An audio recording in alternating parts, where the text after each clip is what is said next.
All thanks goes to আল্লাহ যে আল্লাহ এত বড় একটা অপরচুনিটি আমাকে দিচ্ছে যে আমি আমাকে প্রুভ করে দেখাইতে পারবো নিজেকে।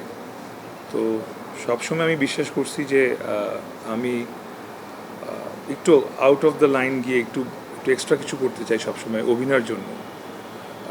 ওখান থেকে যখন ভিকি ভাই আমাকে বলল যে আপনার উপরে ছয়টা না, আসলে কোনো স্পেসিফিক নাম্বার বলা হয় নাই, বলা হয়েছিল যে আমরা কিন্তু ওই শর্টে রিয়েল সাপ ছেড়ে দিব, কারণ বেসিক্যালি গ্রাফিক্সের জন্য আসলে কিছু সাপ রিয়েল থাকলে ওটাকে পরে কপি পেস্ট করা যায়। তাই বললাম ঠিক আছে ভাই, আপনি ওনার সঙ্গে আমার আগে একটা কাজের এক্সপিরিয়েন্সে একটা সাপ ছিল, যে একটা সাপ চক্র একটা ওয়েব সিরিজ করেছিলাম আমরা, ওখানে একটা সাপ, আমি এরকম একটা চেয়ারে বসে থাকি, সাপটা আমাকে এভাবে এভাবে গায়ের উপর দিয়ে চলে যায়। So that was an horrible experience for me, because এরপরে আমি নিজেকে বলেছিলাম যে আমি আর কোনো দিন এই সাপ টাপ নিয়ে কাজ করবো না, বিকজ সামহাও ওইটা আমি থাকে না সবার একরকম ফিয়ার, ওইটা আমার অনেক বড় একটা ফিয়ার। এই লোকই আমাকে আবার এই কাজের মধ্যে এনে বললো এটা। সো তারপর যখন রাজি হয়ে গেলাম, বাকিটা তো আসলে এখন ইতিহাস। একটা মজার ব্যাপার হচ্ছে গিয়ে, সাপ তো 6টা ছিল, এখন সবাই জানে। প্ল্যান ছিল 10টা সাপের, কিন্তু ওই এলাকায় আসলে ওই সময় একসঙ্গে 10টা সাপ ম্যানেজ করতে পারে নাই প্রোডাকশন টিম আর কি।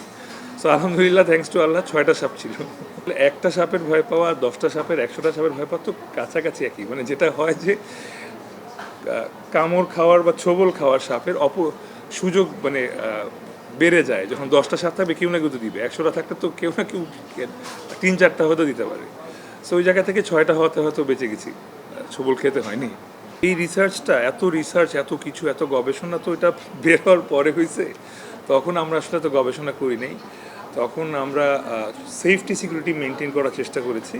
সেটা হচ্ছে যে যদি কোনো সাপ আমাকে ছোবল দিয়ে বসে, সিন্স আমি কাফনের কাপড়ে পেঁচানো, মানে আমার হাত ফ্রি নাই, আমিও তো সাপটাকে ধরতে পারবো না আসলে। তো ওইটা ছিল সবচেয়ে বড় রিস্ক ফ্যাক্টর।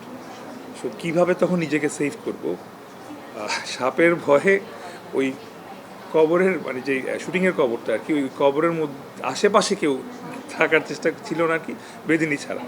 তো বেদিনী একজন মহিলা মানুষ, উনি কতটুকু আসলে সঙ্গে সঙ্গে আসতে পারবে, দৌড়ে আসতে পারবে, এটা নিয়ে একটা রিস্ক ছিলই। বাট সামহাউ যেটা বললাম, আল্লাহ সহায় ছিলেন, বেঁচে গিয়েছি।